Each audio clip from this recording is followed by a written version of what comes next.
untuk bersama-sama menerusi segmen MTech. Alhamdulillah, sekali lagi kita akan bersama waktu ini, walaupun tidak di konti, tapi insyaAllah akan bersama dengan sahabat pendengar program MTech bersama dengan Bahagia Datuk Engineer Haji Muhammad bin Dalib yang telah pun berada di talian untuk berkongsi dengan sahabat pendengar ilmunya. InsyaAllah, apapun saya nak alurkan terlebih dahulu kehadirannya di dalam talian. Assalamualaikum Datuk.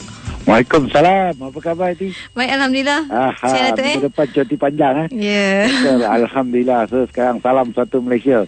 Salam pada semua peminat-peminat MTech yang sentiasa menantikan MTech setiap hari Isnin jam 3.15 petang.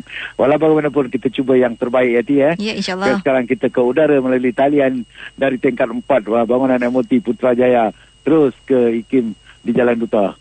So kita kalau nak bagi tip kan hari ni sebelum kita cerita panjang, dan hari ni saya nak memaklumkan kepada semua pemilik pemandu kenderaan yang memandu di atas jalan raya. Kadang-kadang kita memang bersifat nak cepat, nak laju, nak cepat. Tetapi kita kena pastikan yang bagaimana cepat, bagaimana pantas pun kita tidak akan membawa 1 atau 2 jam lebih awal. Seminit, sesaat, sejam tidak berarti jika penghujungnya ke satu tempat yang tidak disukai. Ya, sebagai menimpa kemalangan. Kerana pagi tadi saya melihat yang sebuah kenderaan itu terburu-buru memotong ke kiri dan ke kanan. Nak pergi ke mana? Kenapa dan mengapa mesti menyusahkan penunggang motosikal? Jadi saya nampak, dan ini saya naikkan, highlightkan kepada semua pendengar-pendengar, bila kita berada di atas jalan raya, kita bukan keseorangan. Lebih-lebih lagi destinasi yang kita kirakan di persekitaran ibu kota. Di mana-mana saja ibu kota, kita akan melihat, kita nampak memang kereta banyak. Jadi janganlah kita bersifat sebagai selfish ataupun kepentingan pada diri sendiri, sedangkan bahaya padanya orang lain.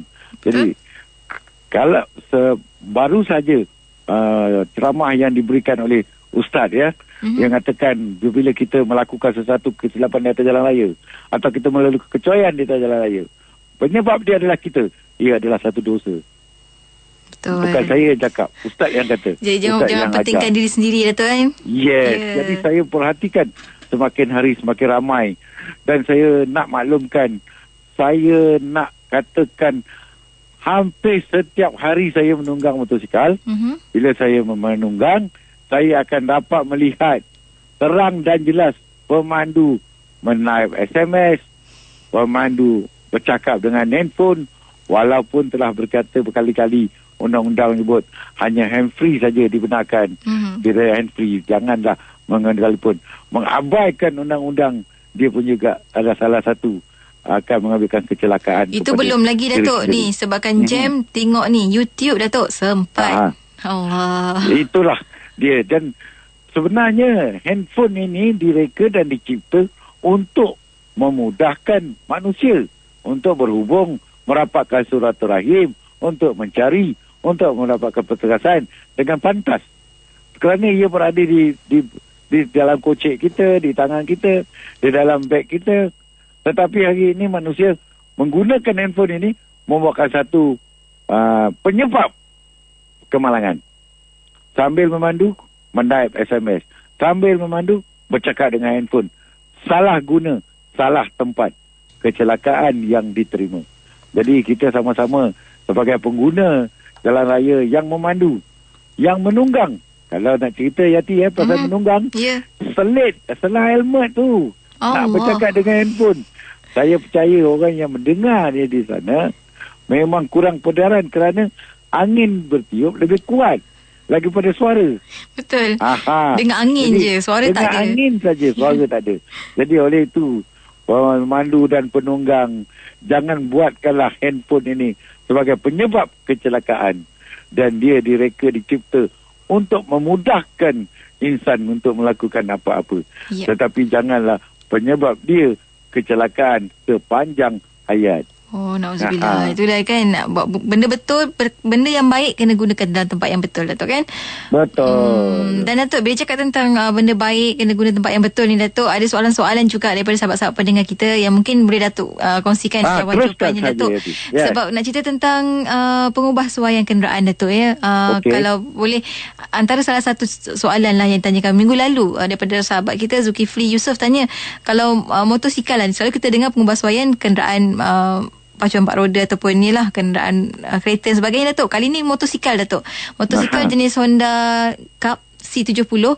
Setakat mana JPJ membenarkan untuk pengubahsuaian, Datuk? Okey, memang motosikal memang banyak pengubahan pada kereta berbanding dengan motosikal. Betul. Kerana bahagian part dan komponen motosikal tak banyak sebanding mana seperti kenderaan 4 roda.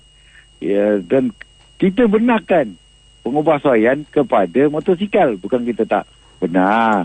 Kita beri. Tetapi mesti mengikut ciri-ciri amalan kejuruteraan otomotif. Bukan ciri-ciri mempunyai nampak cantik tapi tak selamat. Nampak cantik tetapi berbahaya. Kenapa? Kerana mereka yang suka membuat pengubahsuaian ini adakala mengikut cita rasa sendiri, tidak memikirkan keselamatan, tidak memikirkan amalan kejuruteraan, tidak memikirkan pada pengguna-pengguna jalan raya yang lain. Jadi nampak belum tentu cantik dan selamat bila berada di atas jalan raya. Jika motosikal tersebut untuk pameran, jika kereta tersebut untuk pameran, memang kita benarkan cantik macam mana pun, tak kisah, tetapi dia bukan untuk dipergunakan di atas jalan raya sepenuh masa. Jadi bagi motosikal Honda Cup, Yamaha Cup, Suzuki Cup, kalau katakan motor underbone bawah 150cc, memang kita benarkan daripada tak ada disc brake, benarkan untuk pasang handbrake. Tapi kena mohon, kita kena cek, kita kena pastikan siapa pemasang tu betul ke tak betul cara pemasangan. Adakah dia mengikut ciri-ciri amalan kejuruteraan otomotif. Kedua, kita benarkan juga jika dia nak memasang bakul. Bakul tu macam mana pemasangan dia. Adakah terlebih besar atau terlebih tinggi atau terlebih tidak menyebabkan nanti pemandangan daripada belakang tidak nampak pemenunggang. Dan pemandangan pemenunggang tidak boleh melihat secara clear kerana barang di belakang lebih besar daripada pemenunggang. Kita benarkan lagi untuk menukar daripada tensional kepada tak ada tensional, nak pasang tensional untuk rantai, kita benarkan dia pasang tensional. Jika dia nak mengubah suai daripada footrest, pemijak kaki tu dengan rubber yang lebih cantik, lebih smart, lebih millennium otomotif untuk mendapatkan sitting position yang paling baik untuk pendapat kaki, boleh kita benarkan, bukan kita tak benarkan. Tetapi untuk mengubah suai bunyi motosikal tidak dibenarkan melebihi 95 decibel. Tahap bunyinya tidak boleh melebihi. Jika nak memasang lampu, boleh kita pasang lampu untuk day running light, menyala untuk lampu tu sepanjang masa. Dan kita tidak benar menggunakan lampu HID, High Identity Discharge, untuk motosikal. Tak boleh, Datuk, memang tak boleh. Untuk motosikal berbahaya kerana dia akan mengambil kuasa bateri paling cepat dan dia akan menyusahkan penunggang itu sendiri. Hand starter tidak akan berbunyi selepas tu, signal tidak akan berfungsi dengan baik selepas itu. Nanti ini adalah berbahaya kepada penunggang itu sendiri. Dan kita benarkan lagi untuk menggunakan brake disc bahagian depan daripada drum kepada disc. Dan kita benarkan juga daripada dipanggilkan steel rim kepada alloy rim. Kita benarkan. Tetapi kena memohon pemasangan yang betul mengikut amalan kejuruteraan otomotif. Ia tidak akan membahayakan kepada penunggang itu sendiri dan juga kepada pengguna jalan raya yang ada di atas jalan. Jadi kita tidak mahu ada kecelakaan masing-masing. Kerana sudah memadailah tahun 2015 hampir 7,000 rakyat Malaysia pusara di lebuh raya. Kenapa ini berlaku? Semakin hari kereta semakin cantik, semakin canggih, semakin lawa, tetapi pengguna, pemandu, pemikiran tidak lawa, tidak canggih, menyebabkan pengetahuan otomotif pun tidak canggih. Penyebabnya 7,000 pusara di lebuh raya di sana sini. Kenapa rakyat Malaysia yang cukup makan, cukup pakai, cukup segala-galanya, adakah duduk atas jalan tak cukup-cukup? Canggih tu kena letak pada tempat yang betul tu. Definisi canggih tu Datuk kan. Betul. Datuk, cuma Datuk macam ni Datuk. Adakah setiap penambahsuaian, setiap satu aksesori ataupun penambahan yang diletakkan tu perlu kepada pengesahan terlebih dahulu ataupun macam mana Datuk? Ada part-part komponen yang kita memang benarkan secara terus. Tidak perlu memohon. Tetapi apabila menggunakan technical engineering sebagai contoh, menukar brake daripada drum kepada disc, itu kena pohon. Kena minta dengan kelulusan. Jika dia nak memasang bakul untuk bakul depan dan bakul belakang, itu tak perlu. Bila dia nak meletakkan lampu day running light, itu tidak perlu memohon. Boleh terus sahaja. Tetapi menggunakan term of engineering performance, dia kena mohon. Tapi untuk motosikal tak banyak perkara yang perlu memohon.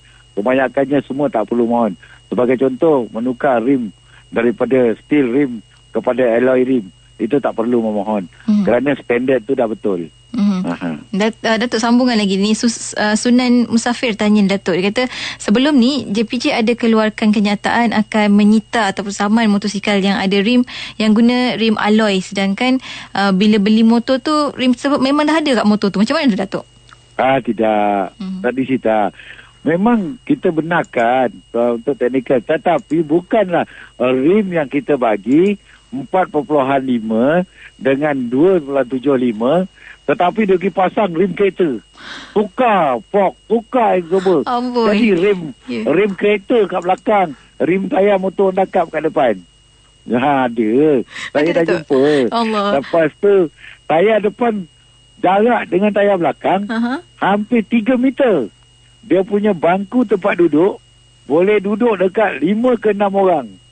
Jadi ini bukanlah motosikal yang diluluskan mengikut di bawah Seksyen 66 bracket 1 bracket PP, di mana semua kenderaan mestilah memiliki sijil kelulusan jenis sebelum berada di atas jalan raya.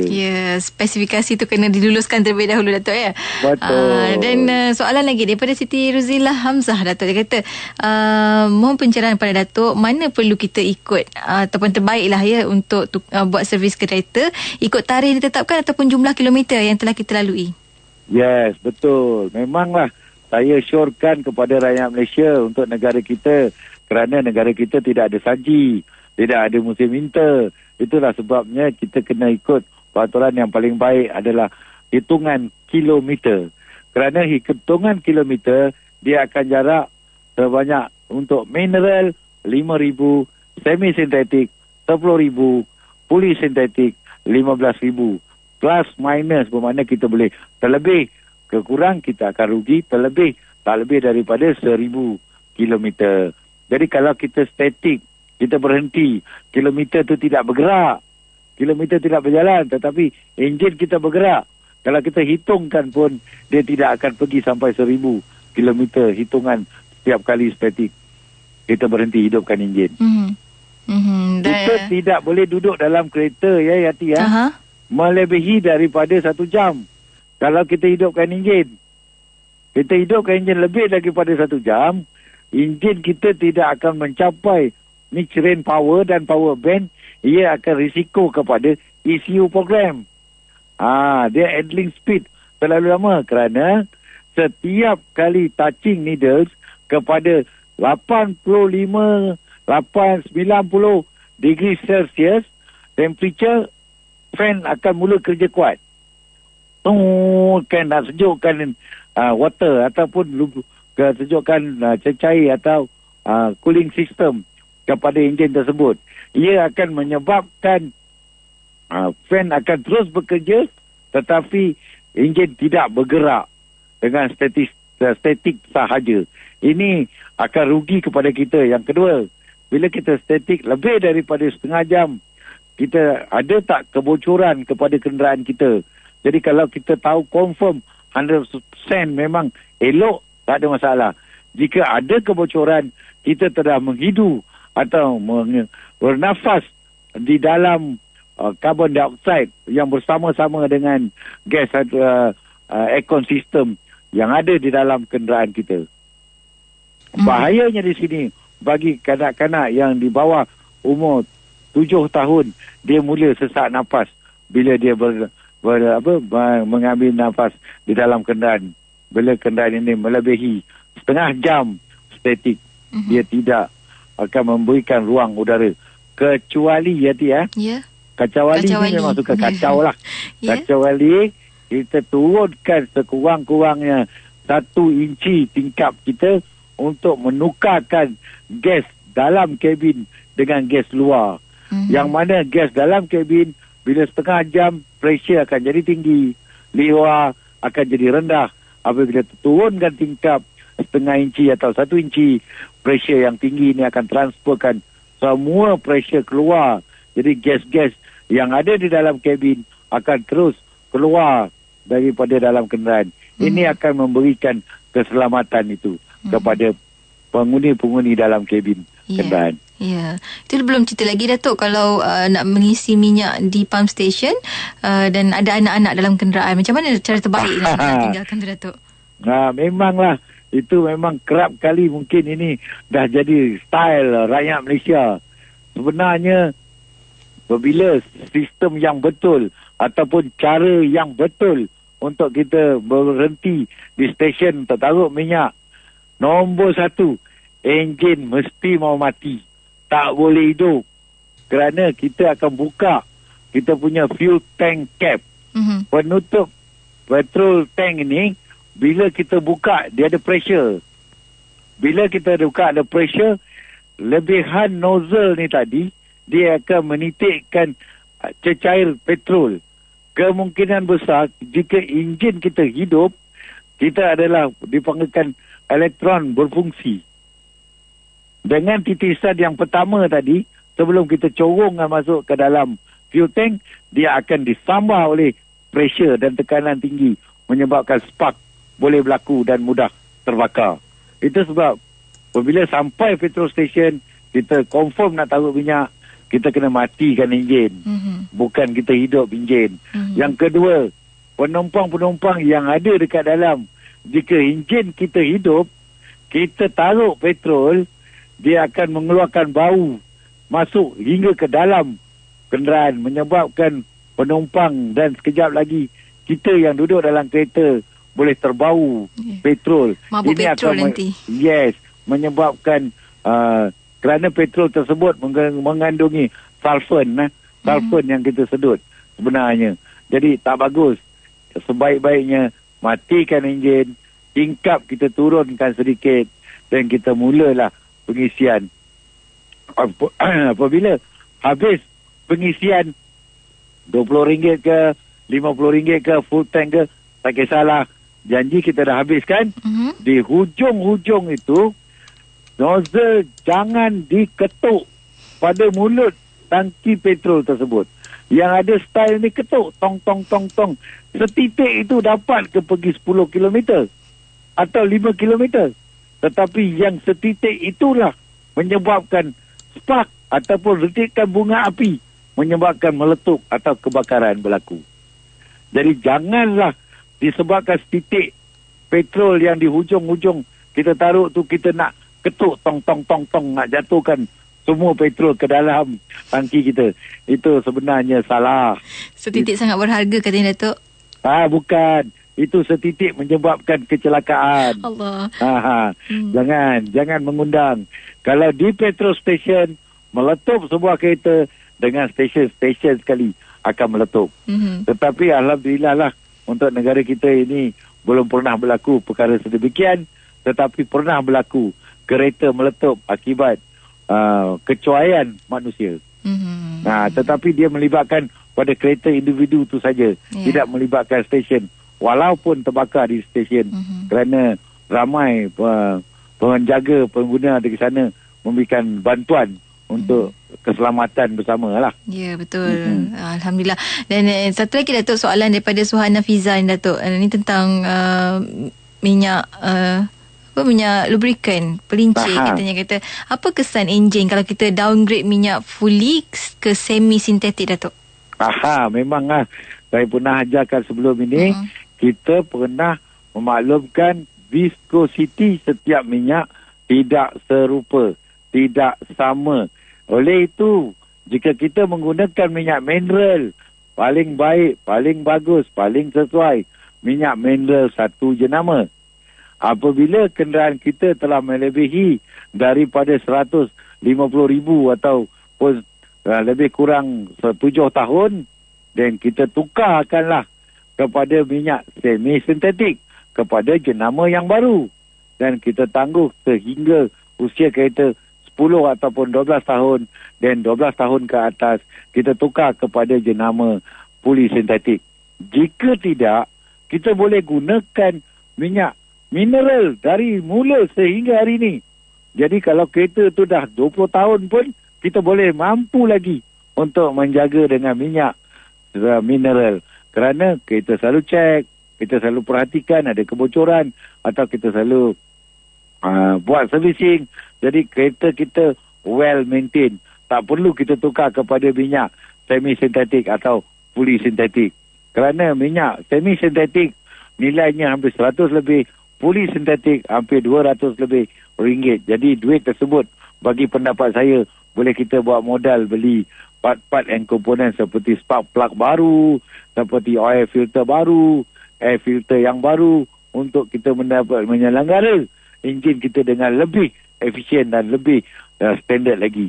Jadi kalau kita downgradekan minyak daripada semi-sintetik turun kepada mineral, kereta kita tahan, tetapi pembakaran dia akan tukar kepada not ekonomi. Kalau kita minyak polisintetik tukar terus kepada mineral, lagilah siapkan kocik untuk kita kena buat overhaul. Sekejap-sekejap minyak kita dah hilang. Sekejap-sekejap minyak kita dah hilang. Kerana apabila minyak yang pernah kita gunakan polisintetik dan kita tukar dengan minyak mineral, dia tidak ada dapat feel ataupun dia punya ketahapan kelekatan dan kepekatan itu dapat diukur. Jadi dia tidak akan dapat. Jadi belaga besi lebih ketara dan enjin kita akan mula kedengaran bunyi knocking di sana dan di sini. Bunyi ketak-ketak, ketak-ketak, macam-macam bunyi. Kerana kita downgrade the viscosity kenderaan tersebut. Ya. Dan masih lagi tentang minyak lubrikan juga ataupun pelincin yang Datuk daripada Wan Azizi. Tanya ni tentang kalau nak tukar minyak hitam motor EX5, adakah 1,000 km ataupun ada saranan yang terbaik daripada Datuk sendiri? Bergantung kepada pemakaian kita. Kalau kita hari-hari jalan setakat bawah 50 km, dia boleh pergi sehingga 2,000 km. Tetapi kalau satu hari kita jalan 100 km, dia adalah lebih baik 1,000 km. Kerana bila kita kerap tukar, dia akan terap. Kerana minyak motosikal ini, dia punya viscosity je berbeza dengan minyak kereta.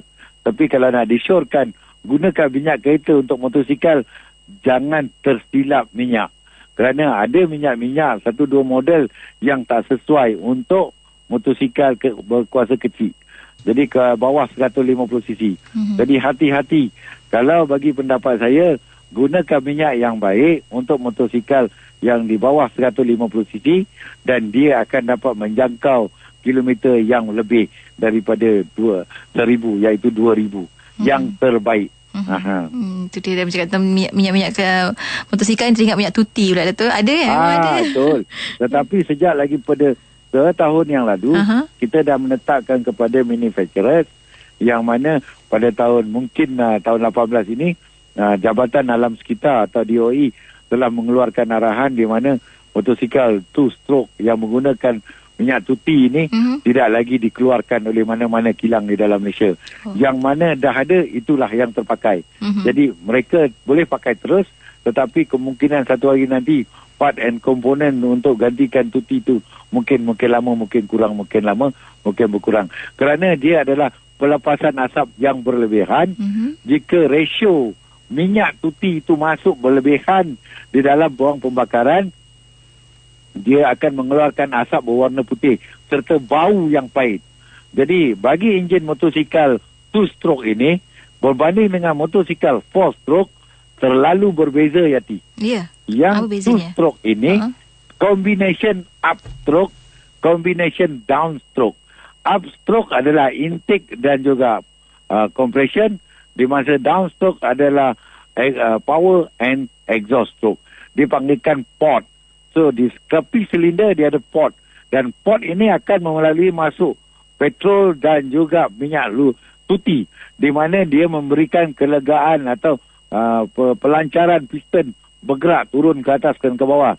Jika minyak tuti ini berkurangan, piston akan jam dan dia akan mengeluarkan asap berwarna-warni, hitam, biru, mungkin dekat-dekat kelabu asap dan juga berwarna putih.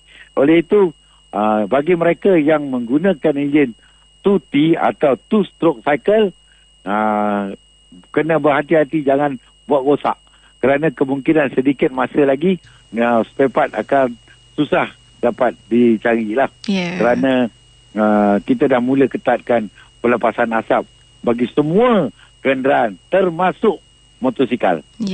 Tak lama lagi akan jadi kenderaan rare lah ni di atas jalan raya. Betul. Alhamdulillah. Bercakap tentang motosikal lagi, ramai orang tanya tentang motosikal petang ni, Datuk. Sebab dia tahu, mereka tahu saya penunggang motosikal juga. Betul, tepat. Tahun Dekan tanya pada Datuk, kata nak tukar enjin motosikal dari enjin motosikal yang CC ni lebih tinggi, nak tukar, nak upgrade lah ke CC yang lebih tinggi, boleh ke Datuk, ataupun perlu ke kepada permohonan Datuk? Yes, tukar enjin dengan tukar semua kena mendapat kelulusan, tetapi tidak dibenarkan menukar chassis. Chassis tak boleh. Enjin boleh dengan syarat, sebab akibat terbakar, akibat kemalangan, akibat pecah, akibat daripada dia panggilkan bukan old engine tetapi default from the manufacturers. Kesalahan yang dilakukan oleh manufacturers, seperti nombor enjin salah, mendaftarkan nombor enjin yang telah ditempered, itu dia akan dapat tukar enjin. Tetapi saja-saja nak tukar enjin tidak dibenarkan untuk motosikal. Dan untuk syarat-syarat dapat permohonan tukar enjin motosikal memang susah berbanding dengan memohon pertukaran enjin kereta. Kerana enjin kereta, bagi enjin kereta nak tukar langsung tak masalah. Yang pertama, ada surat declaration custom. Yang kedua, ada surat belian. Yang ketiga, surat workshop. 4, isi borang. Boleh terus pergi ke Puspakom buat tukar enjin. Tak perlu mohon kerana sama sisi.